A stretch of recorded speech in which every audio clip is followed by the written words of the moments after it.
Está. Bien. Ahora sí. Y no hay que presentar pantalla, nada. No, yo digamos, porque ya está. Hagan estos votos que se va cambiando todo. Perfecto. Se va cambiando el power y todo. Perfecto. ¿Qué cosa el micrófono está prendido? Sí, voy a usar el micrófono porque no tengo casi. A ver, hola. Bien. ¿Me escuchan? Ahí, ¿me escuchan? Bien. ¿Me escuchan? Ahí sí. Perfecto. Bueno, buenas tardes a todos. Vamos a ver brevemente algunas cuestiones del sistema respiratorio. Así que vamos a ver algo de músculos respiratorios y después vías aéreas superiores e inferiores, y lo más importante, que es un poco en general lo que se jerarquiza, no solamente los exámenes parciales, sino los exámenes finales, y no vamos a hacer una anatomía descriptiva absolutamente de todo, si no necesitamos un mínimo de 8 horas, así que no lo vamos a poder hacer, porque tenemos solamente un tiempo muy acotado para ver un tema bastante extenso, por eso vamos a hacerlo lo más concreto posible, además porque ustedes evidentemente están cansados. Saco la campera y ya empezamos con la movilidad costal. Porque pensé iba a tener. Bien. Bueno, músculos respiratorios. Me parece que es uno de los temas, sí. ¿Medio? No, ¿ahora? Ay, Dios mío. No sé qué más puedo hacer con esto. ¿No se escucha? ¿No se escucha? ¿Se escucha ahora? Como que hace eco, pero está bien. ¿Se escucha? Bien, bueno, no sé, chicos, si no llamamos a la gente de guía que nos venga a arreglar el micrófono, no sé. Bueno, músculos respiratorios. Ustedes vieron una clase donde jerarquizaron un músculo, fundamentalmente. ¿Bien? ¿Se acuerdan cuál es el músculo que jerarquizaron específicamente, que tienen que saber muy, pero muy bien? Ahí está, muy bien. Es el diafragma. El diafragma es la pared móvil del tórax, y su contracción permite el aumento de todos los diámetros de la caja torácica, el diámetro vertical, el diámetro anteroposterior y el diámetro transversal. Es un músculo inspiratorio por excelencia, y además hay otro músculo inspiratorio por excelencia. ¿Cuál es? Que es más bien accesorio con respecto al diafragma, pero es uno de los intercostales. ¿Cuál intercostal es inspiratorio? El externo, exactamente. ¿Y por qué es inspiratorio el externo? Por la disposición de las fibras, ¿bien? ¿Y qué forma con el intercostal medio? ¿Qué hace que el intercostal medio también sea un músculo inspiratorio? ¿Sí?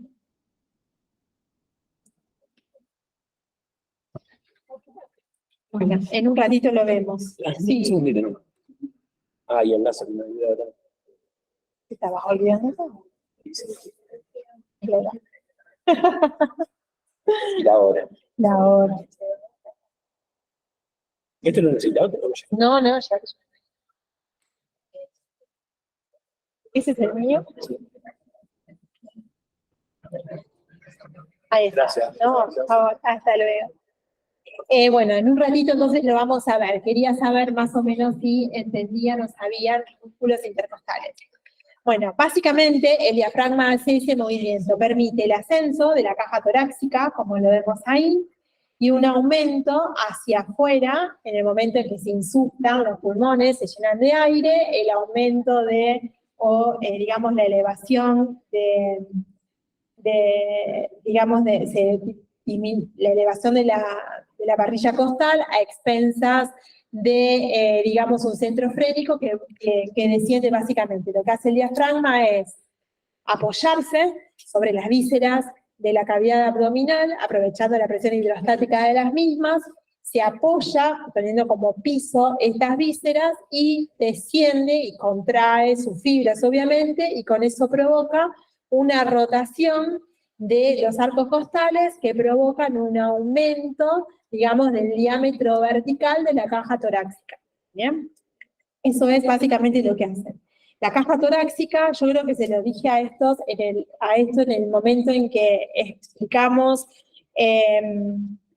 caja torácica, ¿se acuerdan? La primera de todas las clases de trabajo y tiempo libre, de músculos, de aparato respiratorio, de caja torácica en general, de la caja torácica en su conjunto, de que la parte superior de la caja torácica, cuando se elevaba el arco costal, cuando veíamos la articulación y rotaba, el máximo diámetro de la misma era anteroposterior, es decir, cuando nosotros aumentamos, esto suele ser pregunta de examen, cuando nosotros inspiramos, la rotación de las costillas superiores provocan un aumento de la caja torácica en sentido anteroposterior mayor que en sentido transversal, a diferencia de los últimos arcos costales, que su rotación, que provoca el ascenso de las mismas, provoca un aumento del diámetro transverso en relación, digamos, mayor en relación al diámetro vertical de la misma, y hablábamos de esta famosa asa de Balde que genera o es el movimiento costal, básicamente, cuando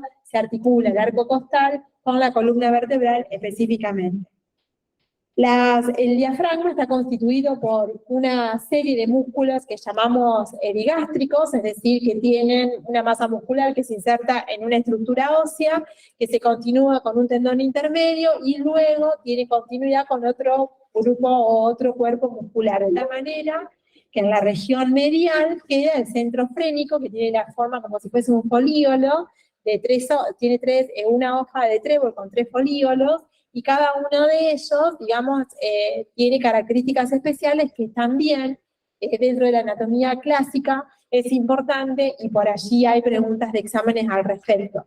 Cuando estas fibras musculares se contraen, como ustedes lo están viendo ahí, esto se mantiene fijo porque el centro frénico es el punto de apoyo del diafragma. Al contraer las fibras musculares, estas fibras musculares que parecen ahí todas como flechas, se acortan, y eso provoca la elevación de la caja torácica, porque el diafragma se inserta hacia atrás en la columna vertebral a través de los famosos pilares canosos principales, lateralmente en la parrilla costal, y hacia adelante se inserta en el esternón. Bien. Vamos a ver las inserciones, esa imagen. Esa imagen es la que nos ayuda a interpretar cuáles son las partes que tiene el diafragma, que es lo que a ustedes les interesa un poco conocer. El diafragma tiene todo lo que está periférico, son las partes o las masas carnosas o la estructura muscular, que se inserta, como dije anteriormente, hacia adelante en el esternón, lateralmente en los arcos costales y posteriormente en la columna vertebral. Y en la línea media tengo un centro, que es el centro frénico, que está constituido por 3 hojas. Tenemos una anterior, una derecha y otra izquierda. Entre la anterior y la derecha aparece algo muy importante, que es un orificio que se proyecta sobre la octava vértebra torácica o dorsal, que permite el pasaje de un vaso venoso que asciende desde la cavidad abdominal hasta la cara inferior de la aurícula derecha, que es la vena cava inferior, acompañado de los vasos, digamos, frénicos o diafragmáticos superiores, tanto arterias como venas, como nervios, que en este caso sería el nervio frénico. ¿Bien? Hacia atrás vamos a tener otros 2 orificios, que son el orificio del esófago y el orificio de la aorta, que está constituido o están constituidos por, digamos, los pilares carnosos, que ahora los vamos a describir un poquito. Este orificio, bien, del centro, digamos, de la vena cava inferior, lo más importante para recordar es entre qué folíolos está y cómo lo proyectamos sobre la columna vertebral a nivel de T8. Eso es como el dato concreto que se tienen que llevar y que repasar para el parcial. La porción carnosa del diafragma, que son las fibras musculares específicamente, que se insertan, digamos, en la parrilla costal para permitir el accionar sobre ella de este músculo para poder provocar la elevación de la misma, tienen una porción interna que se llama pilares del diafragma, que se lo van a tomar todos los profes, y una porción externa, una porción costal y una porción external. La porción interna se divide como en 2 partes. El pilar principal, que se divide en derecho e izquierdo, que tiene inserciones diferentes en su longitud, en la columna lumbar y en los discos intervertebrales, y la porción, digamos, más, que es ese es el pilar principal, y el pilar accesorio, que de alguna manera forman como 2 tendones, digamos, son 2 ligamentos de los que se desprenden fibras musculares que ahora vamos a ver. Y después la porción externa, que es el arco cimbrado o el ligamento arqueado externo. Ahora lo vamos a ver y es más fácil de identificarlo cuando lo vemos que cuando lo leemos. En esta imagen tenemos hacia atrás la columna lumbar. Eso que ven en celeste es el ligamento vertebral común anterior. Ven hacia adelante y hacia arriba el centro frénico y ven, todo esto que está pintado en naranja es el pilar derecho principal, que se inserta en las 4 primeras vértebras lumbares, en la cara anterior de las 4 primeras, de las 4 vértebras lumbares y los discos intervertebrales que las separan. ¿Qué es lo que hace este pilar derecho? Lo que hace es rodear al esófago y formarle una cincha, un orificio, el orificio diafragmático del esófago que conforma o contribuye a tener unas funciones esfinterianas. ¿Se acuerdan que lo habíamos visto en nutrición? Ese lazo que le forma el diafragma lo hace a nivel de la 10ª vértebra dorsal. Y por allí, junto con el esófago, atraviesa ese orificio los nervios vagos. El vago derecho por detrás y el vago izquierdo por delante. ¿Bien? Estamos. Y después tenemos el pilar izquierdo, que solamente, digamos, se inserta en las 2 primeras vértebras lumbares. Eso lo diferencia del pilar derecho, es de menor longitud. Y la característica fundamental de este pilar es que junto con el pilar derecho y la columna vertebral limitan un orificio a nivel de la 10ª de segunda vértebra dorsal, que es el orificio de la aorta. Es allí donde la aorta deja de ser aorta torácica y se transforma en aorta abdominal. Es decir, la columna más el pilar derecho más el pilar izquierdo limitan el orificio aórtico a nivel de D12. Y junto con la aorta asciende por ese mismo orificio el conducto torácico, que se formó la mayor parte de las veces por debajo del diafragma y otras veces obviamente no transita por ese orificio cuando tiene su origen por encima del diafragma. ¿Bien? ¿Hasta ahí estamos? Después, esos serían los pilares principales. Este pilar principal era la parte interna de la porción interna o de la inserción vertebral. Pero después hay otro ligamento que es interesante en este caso, que es el ligamento arqueado medial o ligamento que se llama también, digamos, el arco del psoas, que se desprende del cuerpo de la primera vértebra lumbar y va, que es este, hasta el vértice de esa primera vértebra lumbar y contornea a ese músculo que es el músculo psoas. De ese ligamento, que es el ligamento arqueado medial, se desprenden fibras musculares que van al borde posterior de los folíolos del centro frénico.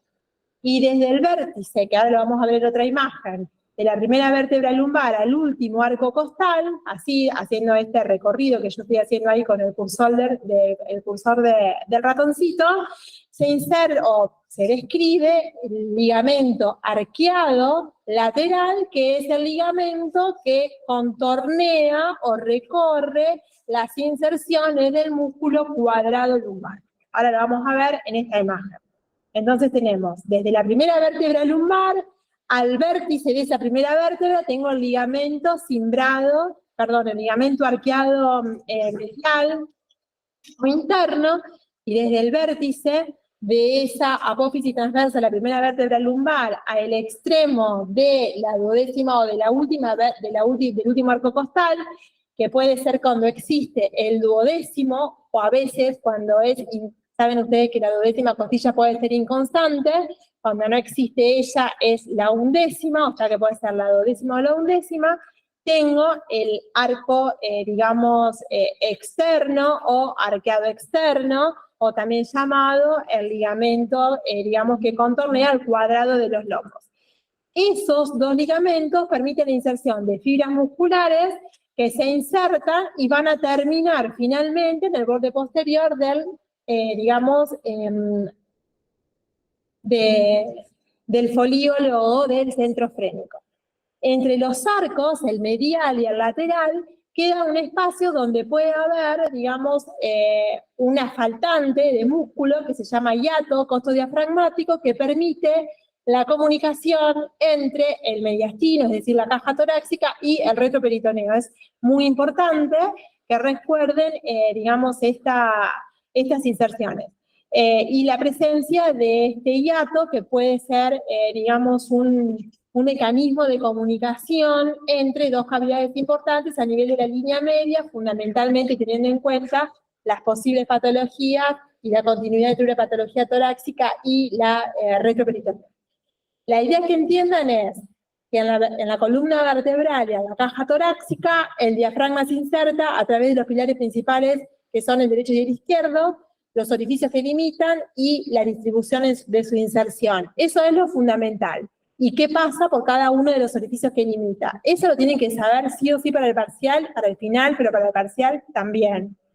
Y después los ligamentos, el arqueado medial y el arqueado lateral, que contornean y dónde se insertan. Y esto de los hiatos costodiafragmáticos es importante para su vida y para su práctica, y fundamentalmente para, digamos, para ver la anatomía más clínica o, digamos, las consecuencias de las inserciones o la faltante de músculo. Esta es otra pregunta de examen típica, que es toda la inserción del diafragma a nivel de la parrilla costal. Ustedes tienen que recordar que hay veces que el diafragma, depende en qué sector de la caja torácica se inserta, se va a insertar en los arcos costales a nivel óseo, a nivel cartilaginoso o a nivel óseo cartilaginoso. De la 11ª vértebra dorsal hasta de la 11ª costilla hasta la 9ª costilla, es decir, la 10ª, la 11ª y la 12ª costilla, la inserción diafragmática es solamente a nivel óseo. A nivel de la 9ª es óseo y cartilaginoso. Y de la 9ª a la 7ª solamente se inserta en el cartílago. Bien, entonces, a nivel del 7º cartílago costal, el 8º y el 6º también cartílago costal, las inserciones diafragmáticas se hacen a nivel de la porción cartilaginosa del arco costal. ¿Se entiende? El 9º arco costal se inserta a nivel del 9º, tanto en la porción cartilaginosa como en la porción ósea. Y a nivel del 10º, 11º y 12º solo en la porción ósea. Eso también suele ser pregunta de examen. ¿Cómo es la inserción y la distribución de las fibras musculares dependiendo a qué altura en los arcos costales tenemos estas inserciones? A nivel external, como lo podemos ver, aquí aparecen otros dos hiatos. Los dos hiatos que aparecen son los hiatos del Larrey, los laterales, y el hiato medial. Los hiatos del Larrey, que son los laterales, permiten la continuidad de un conjunto, de un paquete vasculonervioso, que es el de la arteria mamaria interna, junto con el nervio torácico interno, y además con la cadena ganglionar y la vena, o sea, la arteria, la vena y, digamos, la cadena ganglionar mamaria interna. Normalmente la torácica interna o arteria mamaria interna desciende y se anastomosa con la epigástrica inferior, también esta arteria se la llama epigástrica superior, y al lugar en donde se anastomosan específicamente es desconocido, por eso hay una línea de continuidad entre una arteria y la otra, y se desconoce en qué lugar se funden, por decirlo de alguna manera, por lo tanto no sabemos si a nivel diafragmático ese espacio está ocupado por los vasos diafragmáticos superiores o también llamados epigástricos superiores o los vasos epigástricos inferiores. Bien, acuérdense que a ese nivel está la línea de continuidad de los vasos epigástricos y está la cadena mamaria interna fundamental con todo lo que implica. Bueno, la irrigación y la inervación, eso de diafragma, en cuanto a las inserciones, la mecánica y los elementos que lo atraviesan. ¿Tienen alguna duda en relación a esto? Todo lo que les dije siempre es pregunta de examen. Sí. ¿Qué te mandaron cuando digo las reglas de Larry? La ayuda en caso de las Del Larrey. o lateral. Lateral. El medial es Marfan. Y no pasa nada, suele existir, es una línea de continuidad. ¿Alguna duda, chicos, de esto que es importante, de diafragma? Están recansados, se notan acá. Estamos todos cansados. ¿Eh? Sí, lo que está en el cuaderno del estudiante les alcanza para repasar. Profe, Sí, ¿podría repetir qué estructuras pasan por los hiatos del array? por los hiatos del Arroy pasa la arteria mamaria interna, la vena mamaria interna y la cadena linfática mamaria interna. Esa arteria mamaria interna también es llamada epigástrica superior y se anastomosa con la epigástrica inferior, pero no se sabe bien la altura, por lo tanto, puede acontecer que, digamos, a ese nivel esté pasando la arteria diafragmática inferior o también llamada de la epigástrica inferior. ¿Entiende? Sí, sí. Ahí Muchas está. gracias. Tenés que recordar. ¿Cuál era el nervio que pasaba? También el vaso torácico inferior. Nervios. Son ramitos que proceden de los vasos intercostales. Ramitos que descienden. ¿Alguna duda, chicos, de esto que es importante? Es importante, en serio, ¿eh? Puede ser un tema para ustedes, diafragma, ¿no? ¿Cómo se forma? ¿Cómo se delimita? Se delimita por la columna vertebral por detrás, hacia la derecha el pilar diafragmático derecho y hacia la izquierda el pilar diafragmático izquierdo, o sea, por los dos pilares principales, derecha e izquierdo, y hacia atrás la columna vertebral, solo eso. Y lo que se les va a preguntar, posiblemente también, que junto con la aorta, ¿quién asciende? O sea, la aorta viene descendiendo, y quien asciende por este mismo orificio, en este mismo espacio, es el conducto torácico, que puede formarse debajo del diafragma o puede formarse por encima del diafragma. Obviamente que solo por encima del diafragma, si digamos, solo lo atraviesan cuando el conducto torácico lo atraviesa cuando se forma él por debajo del diafragma. Si no atraviesan ese conducto, los conductos de formación del conducto torácico por encima del diafragma, o sea, los conductos colectores que forman el conducto torácico o el conducto torácico junto con la aorta son los que atraviesan ese hiato. ¿Bien? El hiato aórtico, a nivel de D12. Entonces, vena cava inferior a nivel de T8, el esófago a nivel de T10 y la aorta a nivel de T12. ¿Por quién están acompañados? Cada uno de ellos. La vena cava inferior por el nervio frénico, o los vasos diafragmáticos superiores, la aorta por el conducto torácico y el esófago por ambos vagos, el derecho y el izquierdo. Acuérdense que por delante está el vago izquierdo y por detrás el vago derecho. Eso es lo que puntualmente tienen que saber bien, y todas las fibras musculares, digamos, carnosas, cómo es que se insertan alrededor de la caja torácica. Bien, tanto la columna vertebral como la caja torácica en sí, y en el esternón. En el esternón, los hiatos que se forman laterales por donde pasan los vasos mamarios internos. Eso es lo fundamental.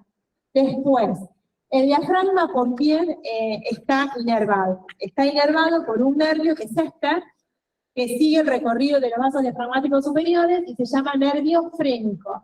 El nervio frénico se forma, o en una rama terminal del nervio, del plexo, perdón, cervical superficial, y las ramas de origen específicamente son C3, o sea, el nervio raquídeo, C3 y C4. Bien, esos son los nervios raquídeos que originan al nervio frénico, y allí comienza a descender, desciende entre la pleura y el pericardio, siempre por delante de los vesículos pulmonares, y termina dando inervación motriz, básicamente al diafragma, y junto con él, los vasos diafragmáticos superiores, que son vasos arteriales, que son ramas de la arteria subclavia. ¿Bien? Eso también les pueden preguntar. Los vasos diafragmáticos superiores son ramas de la arteria subclavia, los vasos diafragmáticos inferiores son ramas de la aorta abdominal, como ustedes lo estudiaron anteriormente. Además, el diafragma, de estar inervado por el nervio frénico, que es el más importante, está inervado por los últimos nervios intercostales. ¿Bien? ¿Estamos? Bien, esa es la inervación y la irrigación así de suma importancia que tiene que recordar. Fíjense, los músculos intercostales externos y los medios, los dos son inspiradores.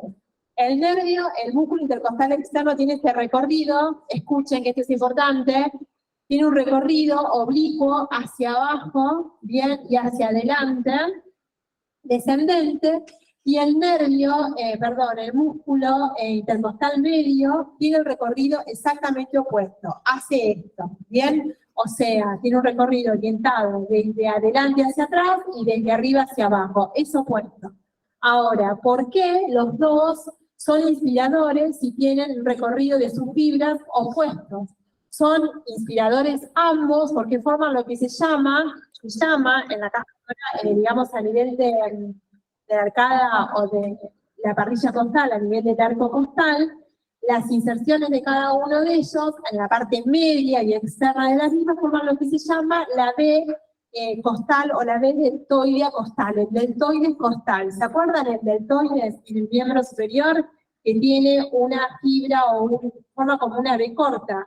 La parte anterior o la hojita anterior, la ramita anterior de la V corta estaba dada por las fibras que se insertaban en la clavícula y las que están las fibras, digamos, posteriores, las fibras que se insertan en la espina del homóplato. Las dos, tienen una disposición opuesta, ¿sí? Unas están orientadas desde adelante hacia atrás y desde arriba hacia abajo, y las otras desde arriba hacia abajo, pero desde atrás hacia adelante. Exactamente lo mismo ocurre en el arco costal. Las inserciones son opuestas, la dirección de los músculos son opuestas, pero las dos se interdigitan de tal manera, se juntan sus inserciones en la parte media de ambos, y cuando se contraen ambos en conjunto, elevan la parrilla costal. Por eso, tanto el intercostal externo como el medio, a pesar de tener, digamos, fibras musculares que se oponen en su dirección, cumplen la misma función, porque es como que se juntan, se entrelazan,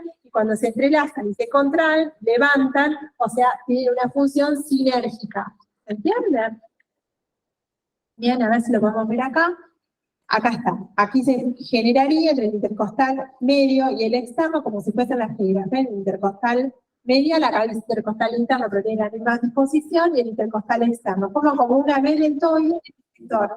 Se llama a ese sector V, digamos, costal, o se lo llama al intercostal interno, al intercostal medio, junto al externo, el deltoide costal. Eso provoca, digamos, una elevación de la parrilla costal. Algo importante para recordar es que entre los intercostales camina el paquete vascular nervioso intercostal, y ese paquete vascular nervioso intercostal está dispuesto, digamos, siempre de la misma manera, de tal manera que el primer elemento es la vena, después tiene el arteria y después el nervio. Recuerden la mnemotecnia VAN, ¿sí? Vena, arteria, nervio, y que en general recorre la parte superior, el borde superior, el borde inferior de la costilla supraadyacente. Por eso cuando hacemos se hace una función dentro del espacio intercostal para abordar cualquier elemento dentro de la caja torácica, se lo aborda por el espacio intercostal siguiendo el borde superior del arco costal, ¿sí? O sea, el arco costal tiene en su borde inferior un canal, que es el canal subcostal, por donde pasa este paquete vasculonervioso, que dispuesto de arriba hacia abajo tengo a vena, arteria y nervio. Vena, arteria y nervio. La mnemotecnia es VAN. Entonces, para abordar el espacio intercostal, tenemos que recordar que lo abordamos por el borde superior de la costilla infraadyacente. Buscamos el borde superior de la costilla porque en el borde inferior del arco costal tenemos el paquete vasculonervioso. Entonces, para repasar, lo dejamos acá, el intercostal medio y el intercostal externo forman la V deltoidea o V costal, y ambos se comportan como inspiradores. Y el intercostal interno solo se comporta como expirador o detractor, o desciende la parrilla costal. ¿Bien? Ven, ahí tienen las inserciones del deltoide, el deltoide costal, que es importante. Después hay una serie de músculos accesorios, que bueno, no los vamos a describir. Lo que sí me interesa, solamente comentarles algo. Todos los músculos accesorios tienen que saber cuáles son y qué hacen, si son inspiradores o expiradores. Lo que sí me interesa que ustedes recuerden es son los músculos del abdomen. Los músculos del abdomen, quiero buscar una imagen y ya termino con esta, ¿eh? Esta imagen. Los músculos del abdomen lo que hacen es formar una cinta o un cinturón que aumenta la presión dentro del abdomen. La presión intraabdominal. ¿Para qué es necesario el aumento de la presión intraabdominal? Es necesario para aumentar la presión hidrostática de la cavidad abdominal para que se apoyen sobre las vísceras del abdomen el diafragma. Si los músculos de la cincha abdominal o de la pared abdominal son expiradores, no son inspiradores, porque ¿qué es lo que hacen? Provocan el descenso de los arcos costales, por lo tanto hacen exactamente lo opuesto que el diafragma. El diafragma, él desciende, pero eleva los arcos costales.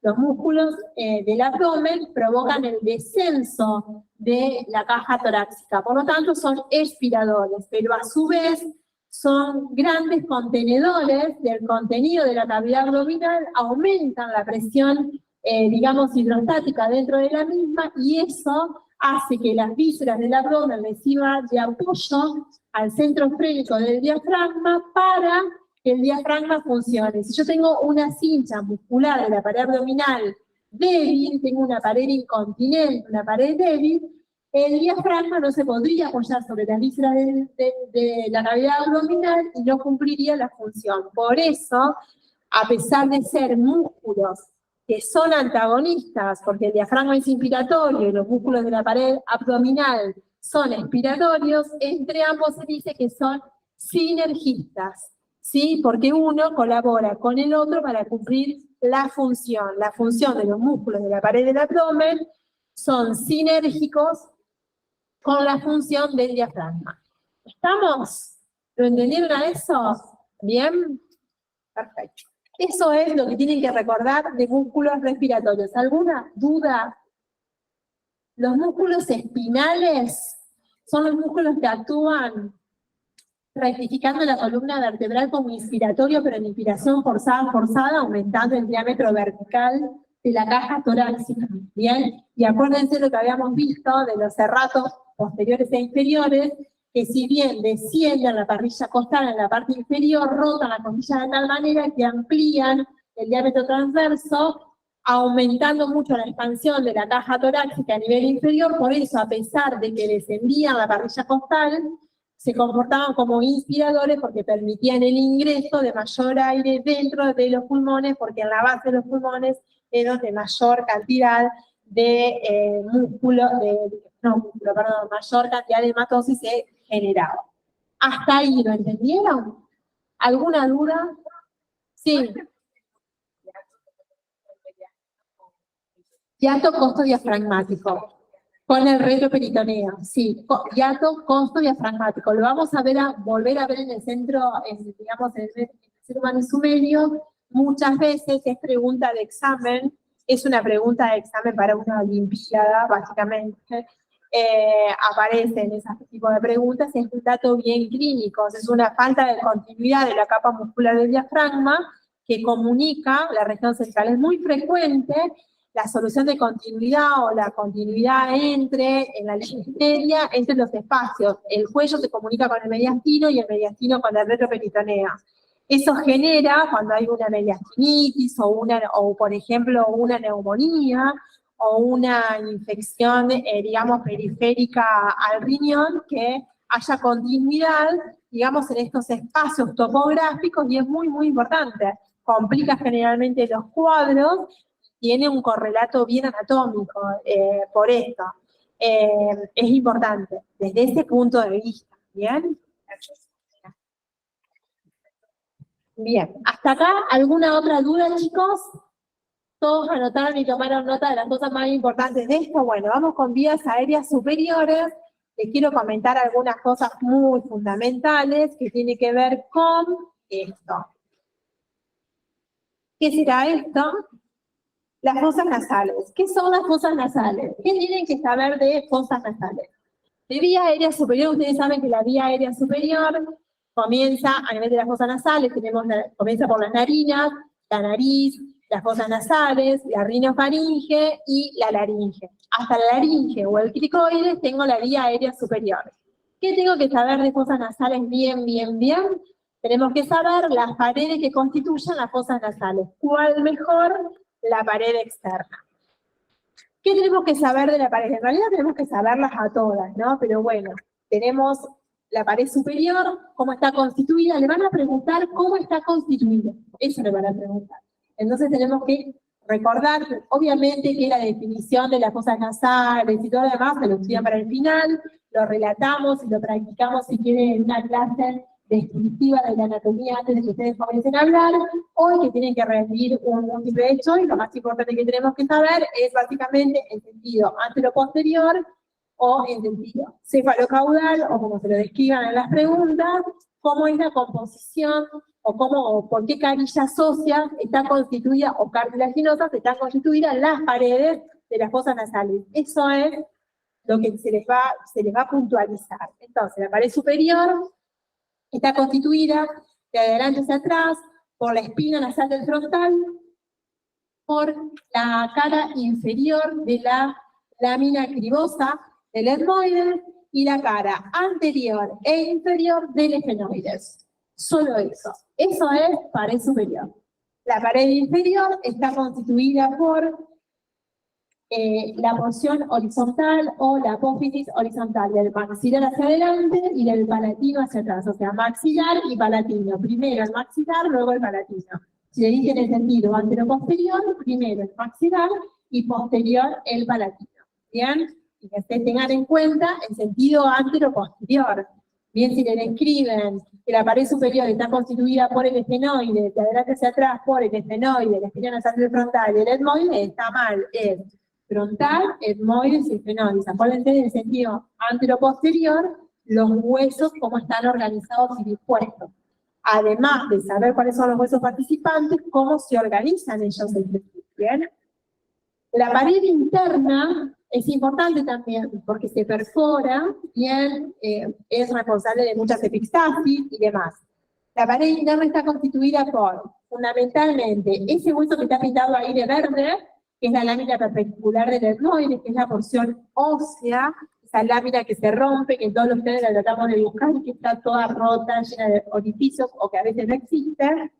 El boomer hacia atrás, que es un hueso independiente, único, que se articula hacia arriba con el esfenoides y hacia abajo con el palatino, y el ángulo comprendido entre el etmoides y el boomer está constituido por esa porción celestita que está pintada ahí, que es el cartílago del tabique.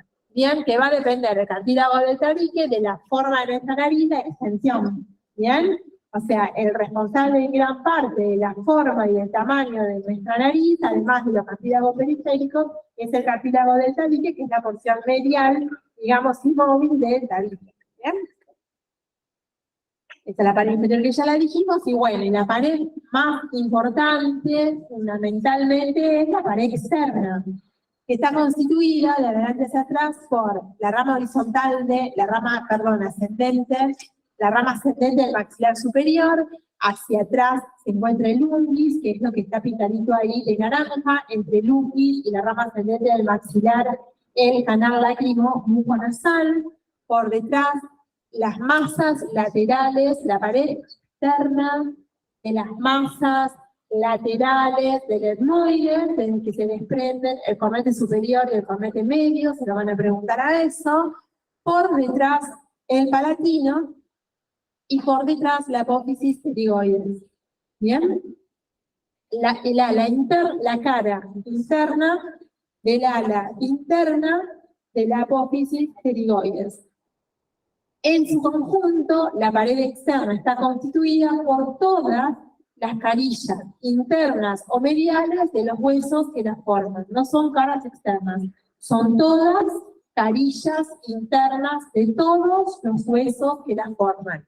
En esta carilla, nosotros digan quién fue, ustedes me hicieron la pregunta, ¿dónde está el orificio esfenopalatino?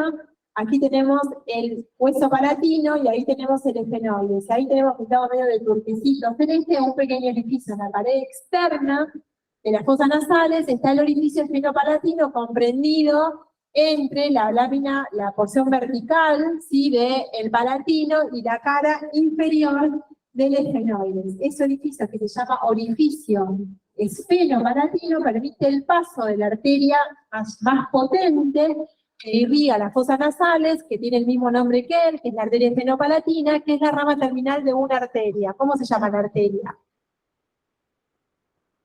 Arteria maxilar interna. ¿Y esa arteria maxilar interna es rama de qué? Otra arteria muy importante. La carótida externa. Perfecto. Bien. Ay, después, perdón, me estaba olvidando de alguien, que es esto, que es el digamos, el cornete inferior. El cornete inferior es tenemos tres cornetes en la pared externa de las fosas nasales, el cornete superior y el medio son los dos dependientes de las masas laterales del delmoides, y el cornete inferior es un hueso completamente independiente. ¿Bien? Eso se lo van a preguntar, tienen como dos apófisis pequeñitas que permiten o que se insertan o se articulan con la apófisis unciforme de el cornete medio y la apófisis lagrimal del undis. No se lo van a preguntar a eso no se lo vamos a preguntar. Lo que sí le vamos a preguntar de adelante hacia atrás, cuáles son los huesos constituyentes, así como yo se los expliqué, el orificio esfenopalatino, cómo se constituye, quién pasa por ahí, y los distintos, cornetes y de quién son una dependencia. Bien. El maxilar, que forma parte de esta pared externa, tiene dentro de sí, igual que el esfenoides, igual que las semillas termoidales, cavidades neumáticas. En esas cavidades neumáticas, drenan en espacios anatómicos dentro de la pared externa de las fosas nasales que se llaman meatos. ¿Bien? Entonces, el seno esfenoidal y las células termoidales posteriores van a drenar en el meato superior. ¿Qué es el meato?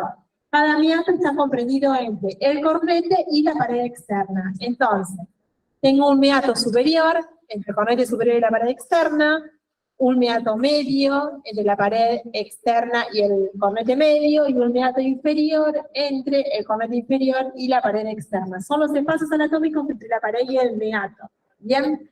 En cada uno de estos meatos van a drenar las cavidades neumáticas paranasales, que son muy importantes y que sufren un proceso de neumatización a lo largo de la vida, y que lo van a estudiar mejor en otorrino, pero que está bueno que lo empiecen a conocer desde ahora. Entonces, en el meato superior drenan las células termoidales posteriores y el seno esfenoidal. En el meato inferior drena el canal lácrimo muconasal, y en el meato medio drena todo el resto. En el meato medio drena el seno maxilar, las células termoidales anteriores y medias y el seno frontal. Bien, lo más importante o el más importante es el meato medio.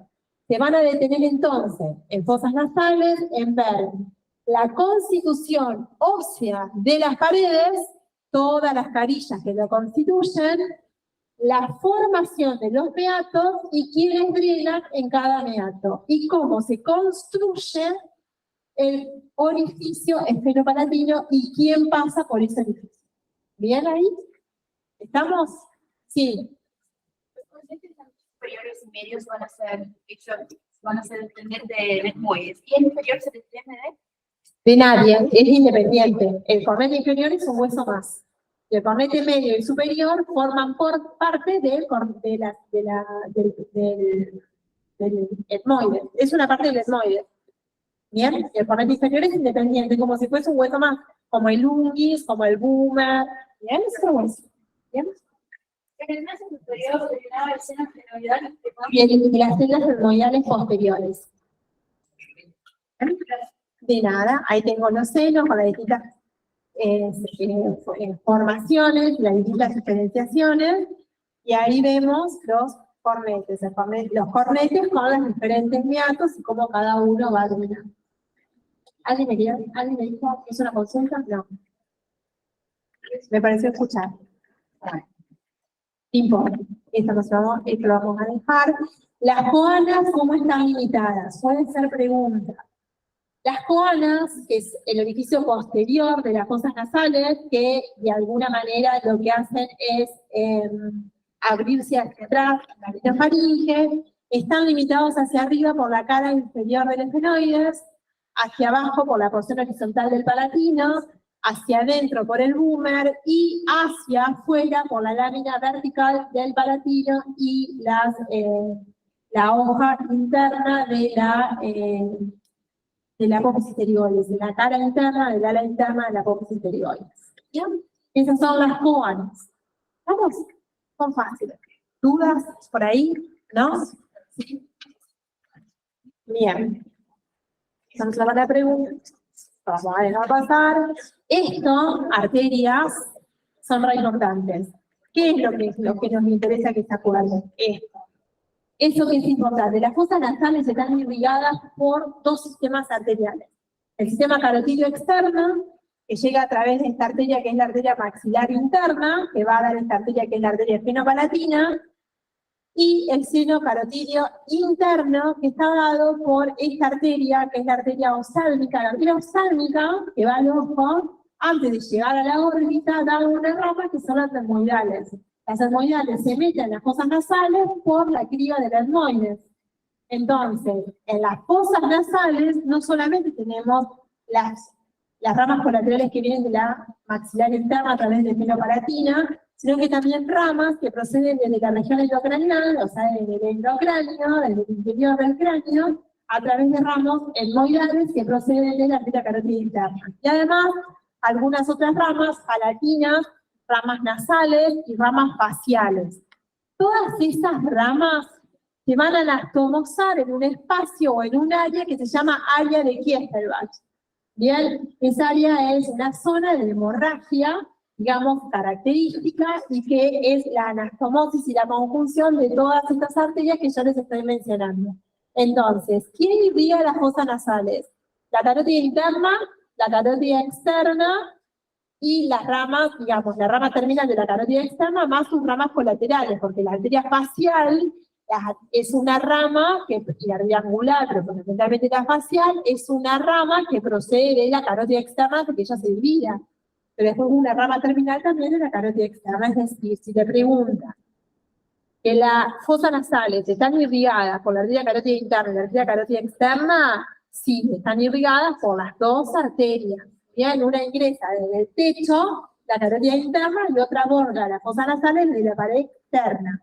¿Bien? ¿Estamos?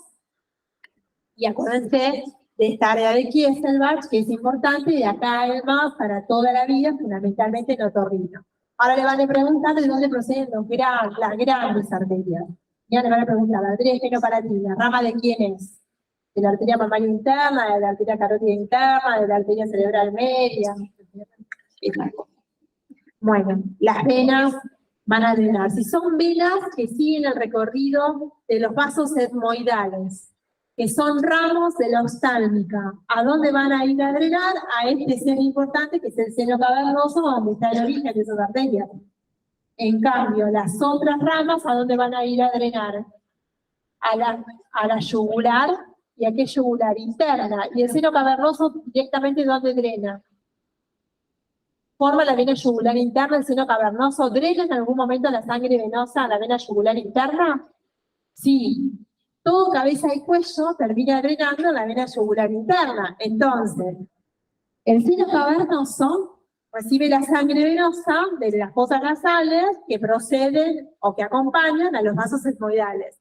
Y ese seno cavernoso termina drenando su sangre venosa en el confluente posterior que está dado por el seno lateral o transverso.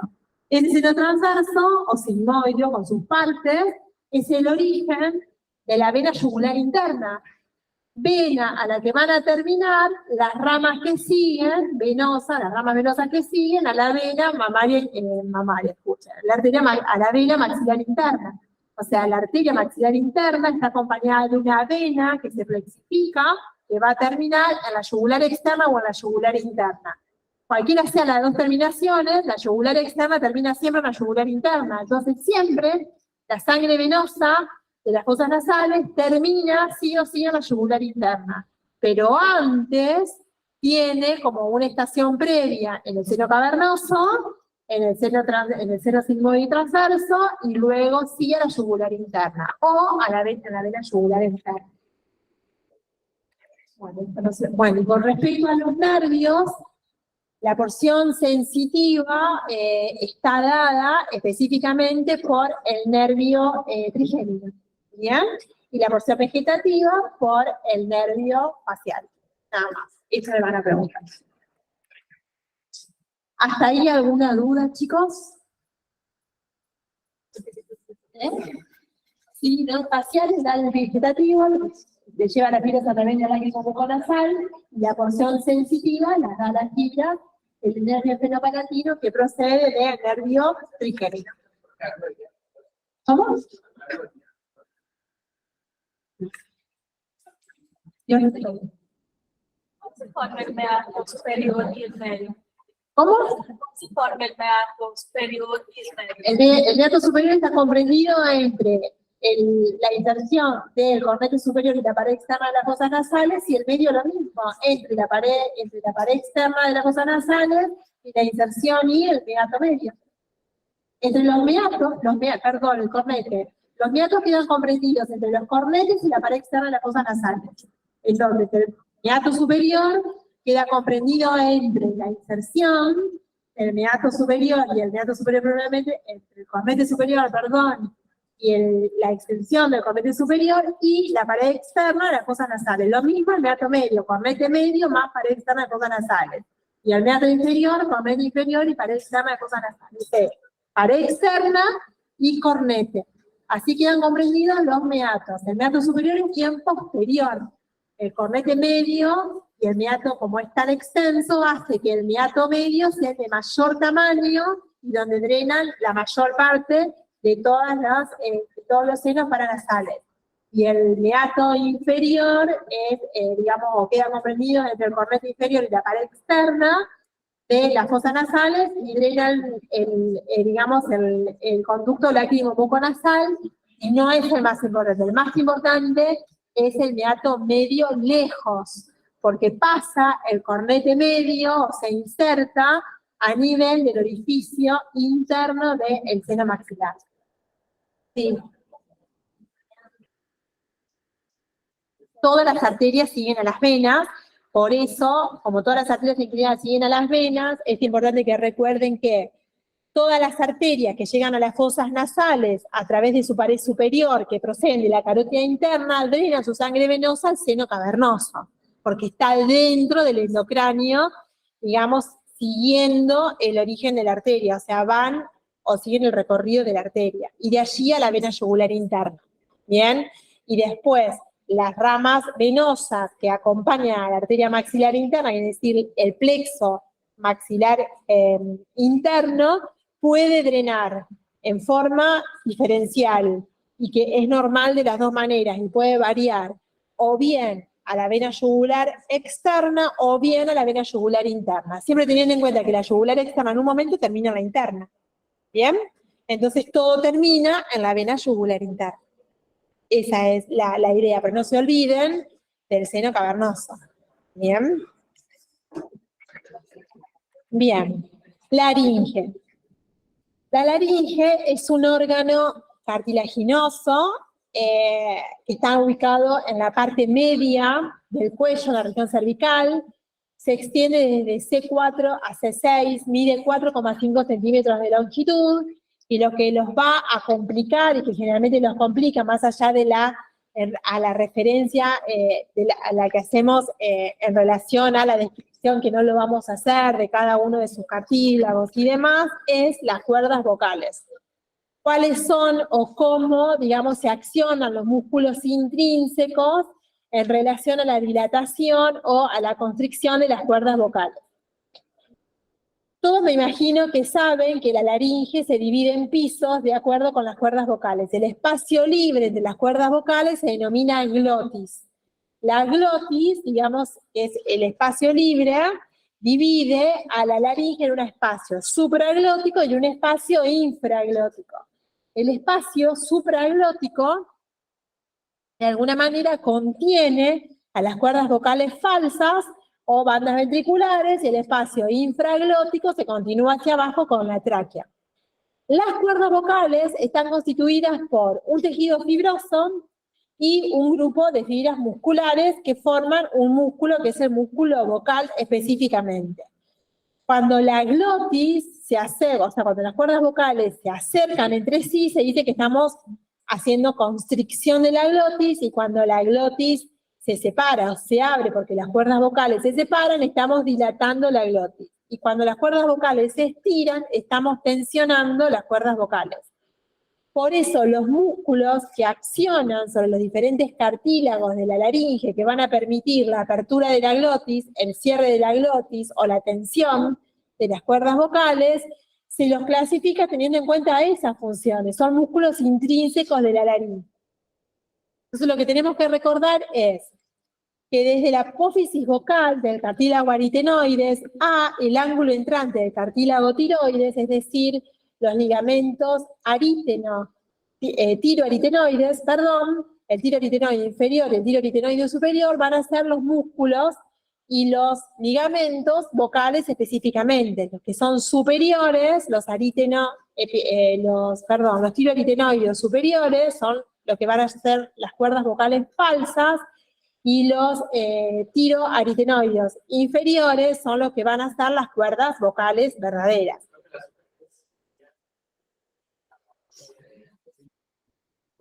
No. Las superiores van a la pared externa del aritenoides. A la apófisis muscular van los cricoaritenoides laterales y el cricoaritenoideo posterior. Los músculos que se insertan en la placa cricoidea o en la pared lateral del cricoides y que de allí van a la apófisis muscular del aritenoides. Lo que nosotros tenemos que entender es cuál es la glotis. La glotis es el espacio entre ambas cuerdas vocales. Las cuerdas vocales se extienden desde el tiroides a la apófisis vocal del aritenoides.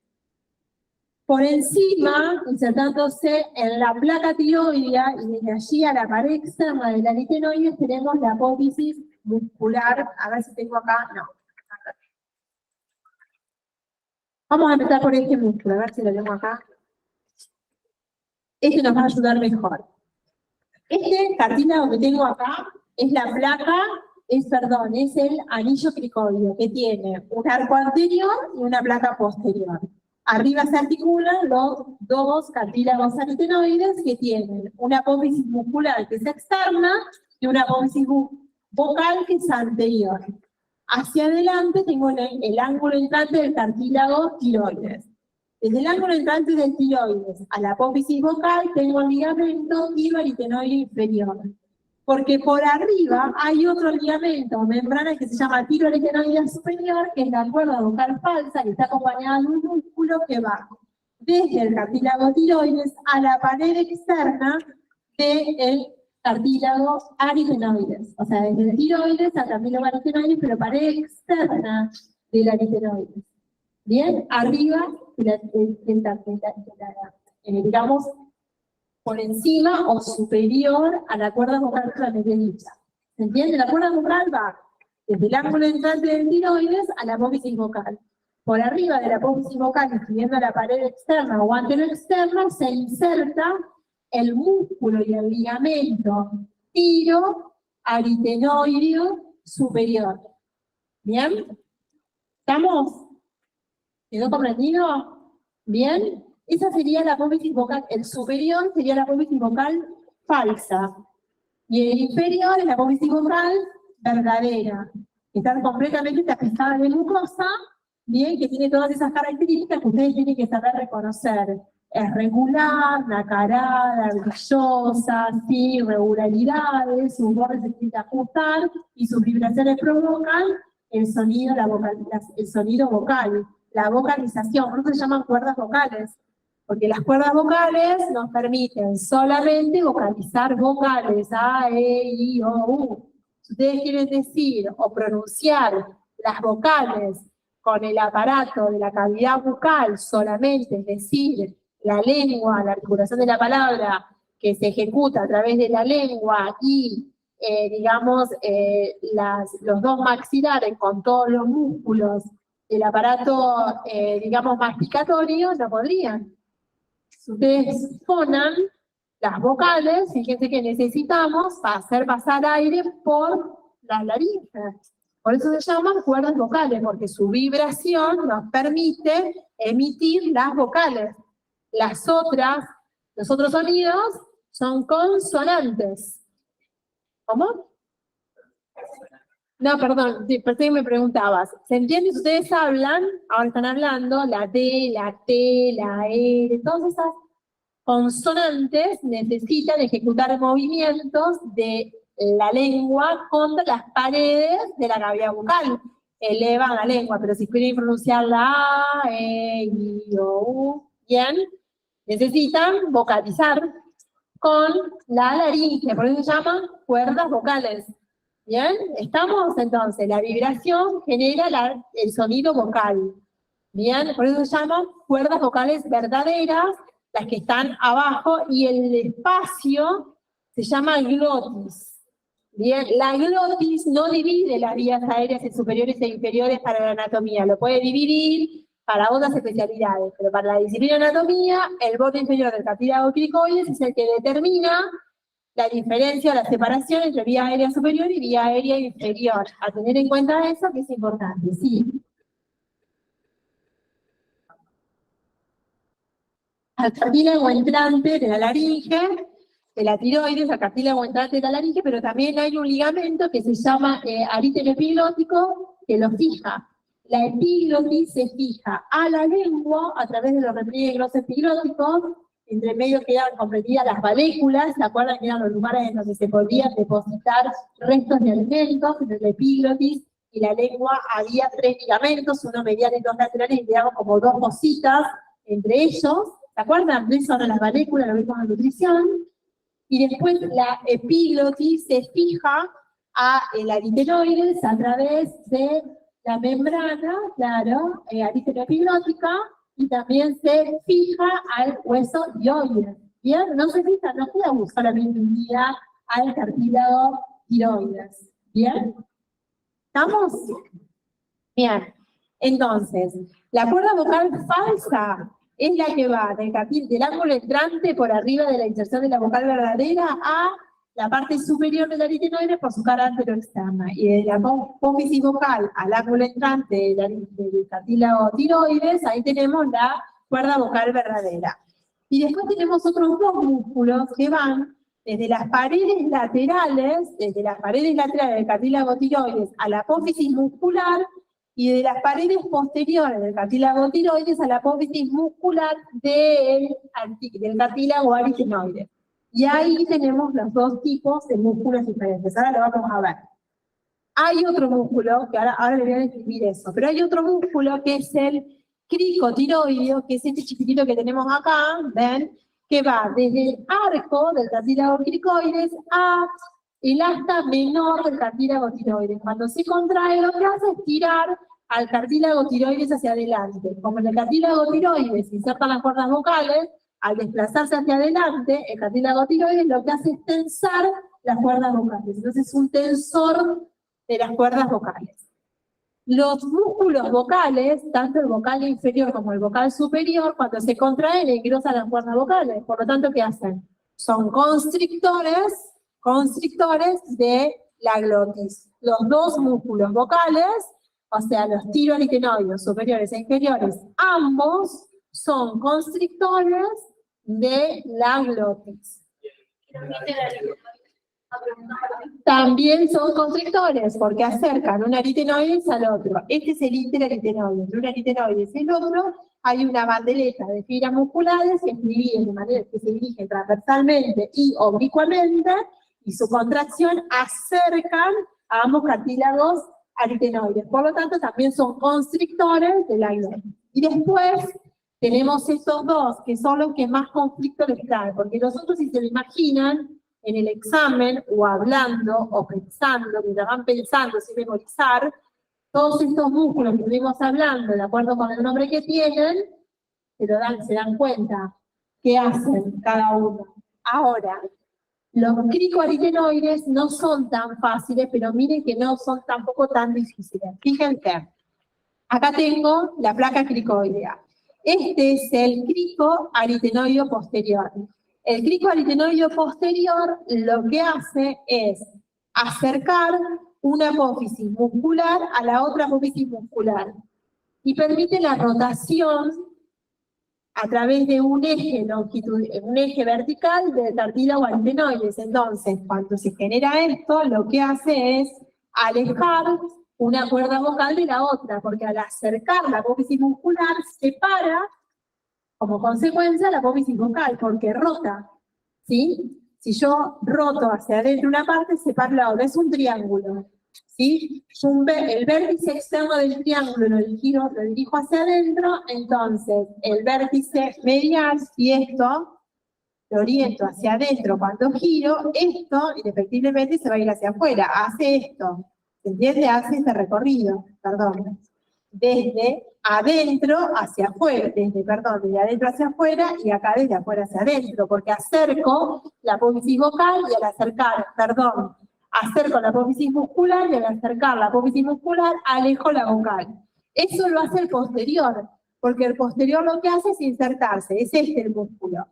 Se inserta a ambos lados de la línea media, en la placa cricoidea, acá, placa cricoidea por lado de la línea media, y de allí va la apófisis muscular. Entonces, cuando se contrae, acerca la apófisis muscular.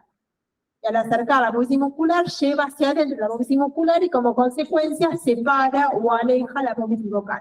Lo contrario hace el crico aritenoide lateral. ¿Qué es lo que hace? Este es el crico aritenoide lateral. Se nace de la parte lateral del cricoide y se termina en la apófisis vocal. ¿Qué es lo que hace? Dirige hacia afuera la apófisis muscular, y dirige hacia afuera la apófisis muscular, es lo contrario con la vocal, la dirige hacia adentro. Por lo tanto, el crico aritenoideo lateral es un constrictor de la glotis y el crico aritenoideo posterior es un dilatador de la glotis. Eso le van a preguntar, ¿cuáles son los dilatadores, cuáles son los constrictores y cuáles son los tensores? ¿Y quién los inerva? Todos están inervados por el nervio laríngeo inferior o recurrente inferior, con excepción de este que es el cricotiroideo. El cricotiroideo es el único que está inervado por el nervio laríngeo superior. Eso también es pregunta de examen, porque lo diferencia. El recurrente inferior paraliza prácticamente las cuerdas vocales cuando se lesiona, y se lesiona por masas ocupantes del mediastino, y dijimos que este recurrente formaba parte de la vaina, digamos, o estaba dentro de la vaina visceral del cuello y del que se continuaba en el tórax, y que dentro de esa vaina estaba el recurrente acompañado de la cadena recurrencial ganglionar. Y la cadena recurrencial ganglionar es la vía final ganglionar de drenaje de quién? Linfática. De los pulmones. ¿Se acuerdan que es la vía de drenaje apical más importante de los pulmones? De la laringe es, ¿lo entendieron? ¿Dónde está la apófisis vocal? ¿Cómo está inervado? ¿Y qué tienen que estudiar de los músculos intrínsecos? Sí. Sí. No, ¿cómo me preguntaste? Sí, los dos. Sí, los dos cricotiroides, no los cricotiroides. Cricotiroides. Cricotiroides, los cricoaritenoides y los tiroaritenoides y el aritenoides, todos por el inferior recurrente. ¿Bien? Esa pregunta estaba en el CPL que hicieron. Mira vos. Y sí, porque es una pregunta clásica. Mira, están las olimpiadas, en clínica, en otorrino, ¿no? Porque es muy importante. Es muy importante por la relación del recurrente dentro del mediastino con los grandes vasos y la cadena ganglionar y la vía aérea y la vía digestiva. Por eso es muy importante. Es muy, muy importante. Entonces yo le preguntaría un examen final. Cuando ustedes, si fuesen también los docentes, le preguntarían y también tendrían que salir y tendrían una tutoría y también tendrían que debatir con ustedes. ¿Bien? Es muy importante. Anatómicamente es clínico, quirúrgico, tiene una expresión enorme. Es un dato anatómico que tiene mucha expresión clínica y quirúrgica. Bien, así se ven las cuerdas vocales normalmente. Se ven nacaradas, fibrosas, gris perla, nacaradas brillosas, húmedas, bien, sin hiatos entre medio. Bien, ahí están mal, básicamente. Así que, ¿con quién se relaciona? A ver si tengo... ¿Con quién se relaciona la laringe hacia adelante? Con la tiroides y todos los vasos que van a la tiroides. La laringe está irrigada por la arteria tiroidea superior y la arteria tiroidea inferior. ambos vasos proceden de la arteria subclavia y de la arteria carótida externa, por eso son re importantes. Y ahí tienen el nervio laringe inferior recurrente y el nervio laringe superior o, digamos, laringe superior recurrente superior. ¿Sí? Sí, también. Pero lo que pasa es que, ¿cómo me preguntaste? La tiroidea posterior, no, la tiroidea superior. De la carótida externa. La tiroidea inferior viene de la subclavia. Y la tiroidea inferior da una rama que es la laringe posterior.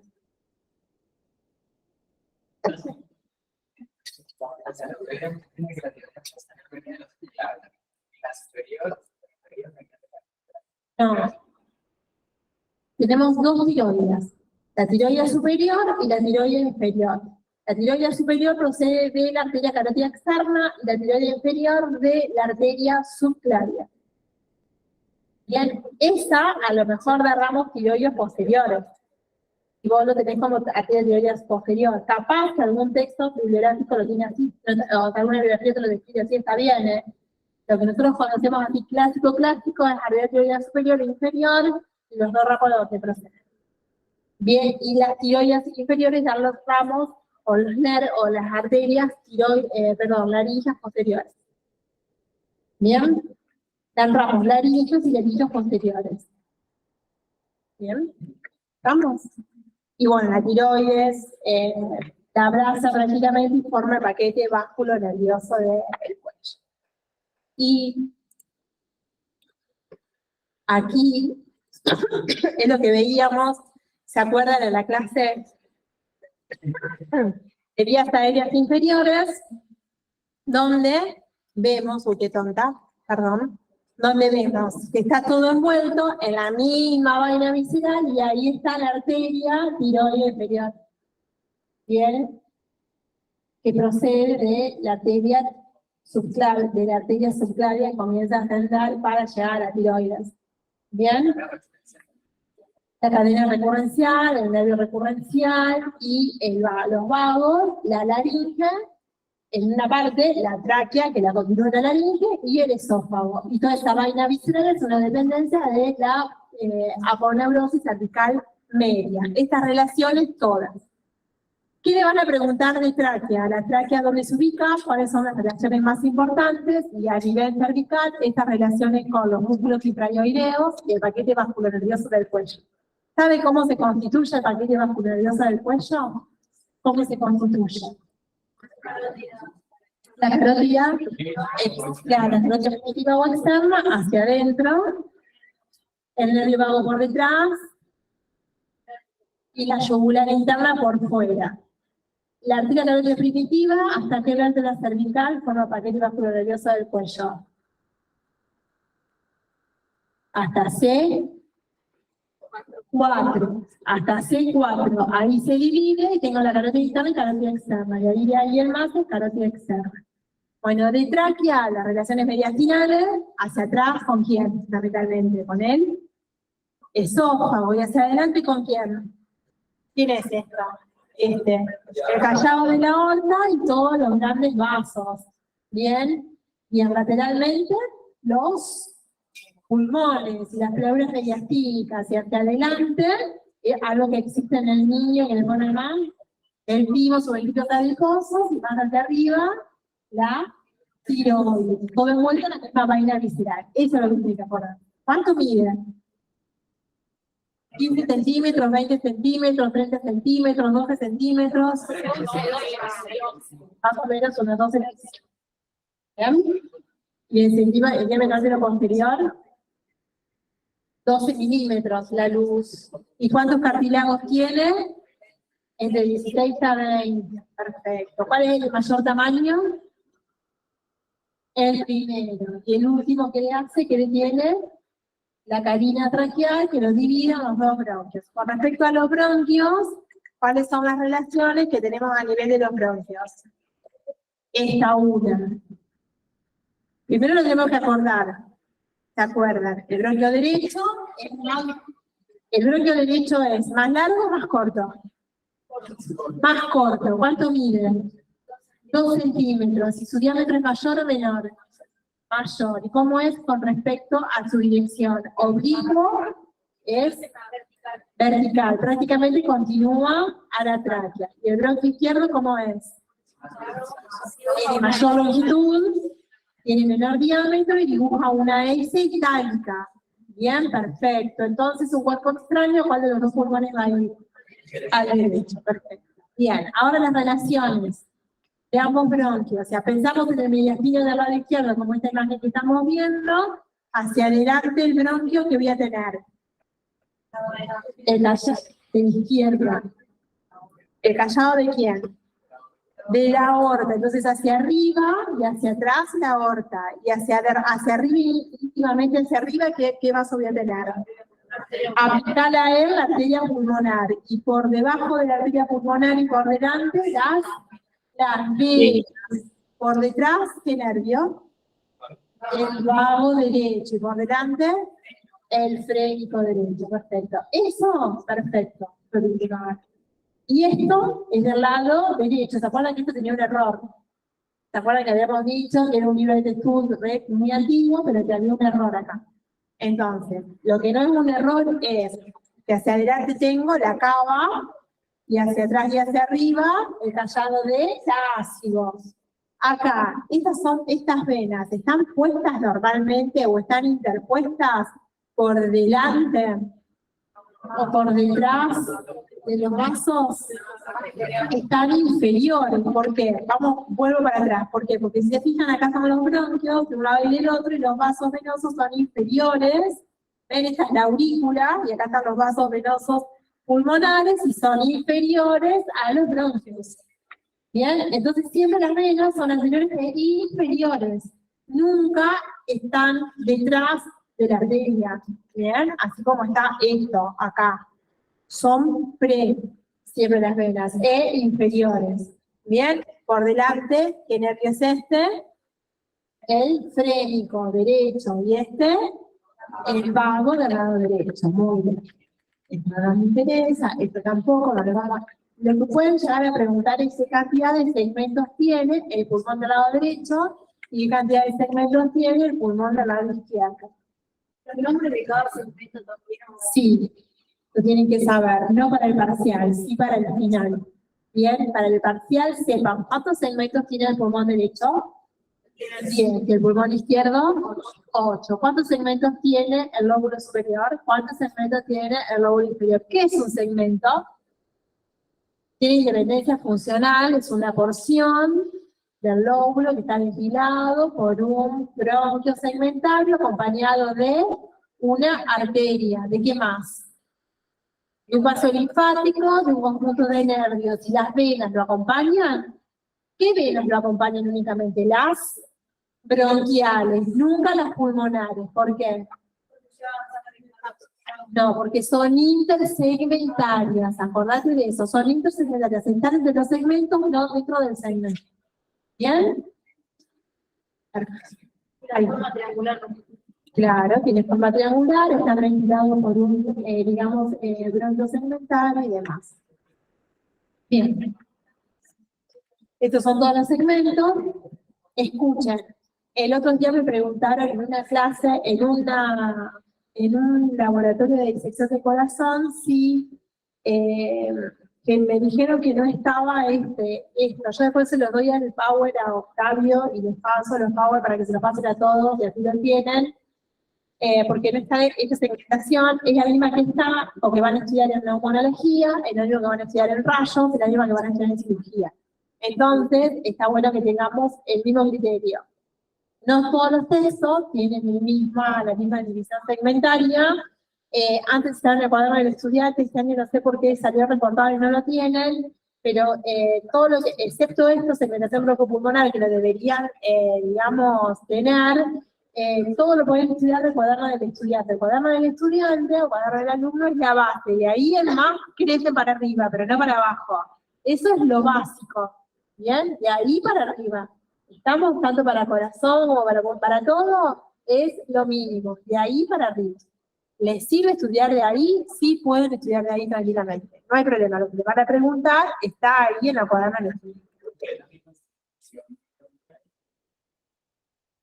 Es lo mismo. Esto es lo mismo. Y esto le van a preguntar. Linfáticos de pulmón, chicos. Los linfáticos de pulmón es otro tema que es importante. Acuérdense que los pulmones, o dentro del interior de los pulmones, hay cadenas que son parenquimatosas. Esas cadenas que están en la profundidad del parénquima van a drenar primero su linfa a todos los ganglios que están alrededor del hilio del pulmón, y que de allí van a ir a paquetes ganglionales que son laterotraqueales e intertraqueobronquiales. Los laterotraqueales derechos, los laterotraqueales izquierdos y los intertraqueobronquiales. ¿Quiénes son los que reciben todo el caudal de linfa generalmente? Los laterotraqueales derechos. Acuérdense que a veces los izquierdos van a los derechos y que los intertraqueobronquiales también van a los derechos. Y tanto los laterotraqueales derechos como los izquierdos drenan arriba, ascendiendo en los recurrenciales. Y están acompañados ¿de qué nervio? El recurrente. Bien, acuérdense de eso y que están en la vaina visual. Los nervios recurrentes a dónde van a drenar su linfa. En el confluente yugulo-subclavio. El confluente yugulo-subclavio se forma ¿por quién? Por la vena yugular interna y por la vena subclavia. Bien, van a ir los dos a formar tanto el derecho como el izquierdo, los troncos venosos rectocefálicos, y ellos la vena cava superior. Por eso de allí va directamente al corazón, a la circulación general. Estamos entonces, cadenas ganglionares parenquimatosas que van a drenar a los ilios, a las cadenas ganglionares de los ilios, desde allí a los laterotraqueales derechos e izquierdos e intertraqueobronquiales. En general los laterotraqueales izquierdos y los intertraqueobronquiales van a ir a los derechos, y tanto o ambos o de ambos laterotraqueales puede ir la linfa a drenar directamente a los recurrenciales, y de los recurrenciales a la cadena, digamos, al confluente yugulo-subclavio, que finalmente donde termina toda la linfa de toda nuestra economía para volcarse a la circulación general. ¿Bien? Eso es fundamental. Es simple, no es tan difícil. Y después, de las pleuras, los fondos de saco, cómo están inervadas y cómo están irrigadas, lo vamos a ver cuando veamos grandes vasos, pero por lo menos las dos hojas que la constituyen y los fondos de saco. Nada más. Eso es vías, no es difícil. Sí, es fácil, está dado por los vasos bronquiales, los mamarios y los intercostales. Y los nervios son los vasos y nervios intercostales y por el nervio frénico. Los ganglios mediastínicos posteriores, ¿qué serían? Todo lo que está rodeando al esófago y laterales y posteriores a la aorta. Son los que están en el mediastino posterior. Por eso, los ganglios mediastínicos posteriores, o los anteriores, o los medios y demás, lo vamos a entender mejor, y su ubicación cuando vean mediastino y las divisiones de mediastino. Son los ganglios que están en el mediastino posterior. Periféricos al esófago, de acuerdo con alguna división, y periféricos a la aorta, de acuerdo con otra división. Claro, pero en el tema de los que Mediastínicos posteriores, los retroesofágicos o los periesofágicos.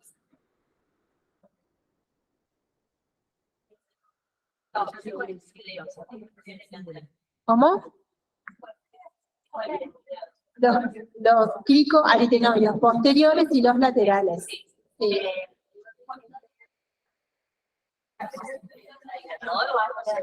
No, uno es dilatador y el otro es constrictor. Bien, el posterior es el dilatador, bien, porque acerca las cuerdas vocales, digamos, las apófisis vocales entre sí, acerca las apófisis musculares entre sí, separa las vocales, en tanto que los laterales acercan las cuerdas vocales entre sí y separan las musculares. Al revés. Los laterales son constrictores y los posteriores son dilatadores. De nada. Profe, ¿Y alguna duda, chicos? profe. En cuanto a la relación nutricia de los bronquios y de los pulmones, los capilares de la arteria bronquial, ¿se ubican directamente en la vena pulmonar o hay venas bronquiales específicas para eso, digamos? ¿Me podés volver a repetir la pregunta? Sí, ¿me escucha? Y a ver, de nuevo. Sí, en cuanto a la irrigación nutricia de los pulmones, Sí. de los pulmones. Los capilares que vienen de las arterias bronquiales, ¿se vuelcan directamente en venas pulmonares o tienen venas bronquiales específicas y para retornar, digamos? En venas bronquiales, los capilares de las arterias bronquiales en relación a la circulación nutricia van a drenar en venas bronquiales. Las venas bronquiales van a drenar en las venas ácidos, mayor y menor, dependiendo de lo que estamos hablando, de la derecha a la izquierda. Perfecto, está bien. Muchas gracias. De nada. De nada. Del pulmón sería de los pulmonares para traquear. Todo lo que te mencioné, los ciliares, los laterotraqueales, son los intertraqueobronquiales y los retrocanciales. Todos son importantes. ¿Cómo? De todo el pulmón va a pasar por los ciliares, después va a drenar de los tractos laterales. Sí, señorita. Sí. Va desde el parénquima a los ciliares, de los ciliares a los laterotraqueales derechos o izquierdos o intertraqueobronquiales y de allí a los recurrenciales. Y de allí al componente yuguloso claro. Yo tengo una duda muy pero ¿cuándo habla de mortalidad No te escucho, perdón. De más, ¿Cuándo estamos hablando de tensiones paranasales que van a drenar los meatos? los senos paranasales que drenan a los meatos, sí. Hablamos de qué drenaje. Moco. ¿Moco? Claro, fluido, moco. Básicamente. Secreción, mucosa, moco.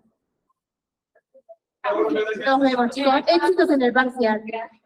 Rinda bien. Esa, te preguntaba de los Desde el químico posterior. porque es una pregunta, yo creo que es tal que enviaron en un grupo y que yo no puedo entender muy bien cuál sería la respuesta. A ver. Porque dice así: los linfáticos del parénquima pulmonar drenan a los ganglios ileares y desde allí a diferentes destinos dependiendo del territorio de drenaje. Marque lo correcto. Ahí dice, el territorio superior izquierdo drena en laterotraqueales izquierdos y intertraqueobraquiales. La letra B. El territorio medio izquierdo drena en intertraqueobraquiales y mediastínicos posteriores. Y los otros son el territorio medio derecho drena en intertraqueobronquiales y mediastínicos posteriores. Y la letra D sería el territorio inferior derecho, drena en intertraqueobronquiales y mediastinos posteriores.